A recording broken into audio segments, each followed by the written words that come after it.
Okusinziira kwa lipoota ya poliisi mu mwaka 2014 paka 2015, omuduumizi wa poliisi Gen. Kale Kaihura alaze obweraliikirivu mu ngeri emisango gy'ekitaabantu bwe gyeyongedde mu bantu era n'ategeezezza nti poliisi yakunyweza ebyokwerinda byayo okusobola okukomya ekitaabantu kino.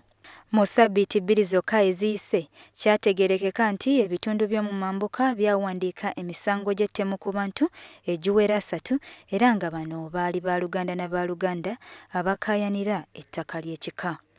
Mu ngeri y'emu abantu 20 baafa mu buvanjuba era olw'enkaayana z'ettaka mu byalo by'e Manaafwa, Sako ne Bugiri. Omwogezi wa poliisi Fred Enanga waaviiriddeyo n'ategeeza nga bwe bagenda okukola ekisoboka okulaba ng'embeera eno esalirwa amagezi nga tennasajjuka. It is becoming a bit of a concern.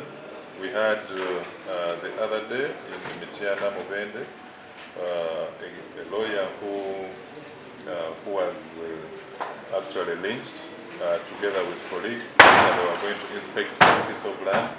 And even in our analysis today, we are going to indicate to you people who are dying due to land disputes, and it is actually a concern. Enanga bw'atyo anenyeza abakulembeze mu bitundu ebyo olw'okwesuulirayo ogwa Naggamba ku nsonga zino.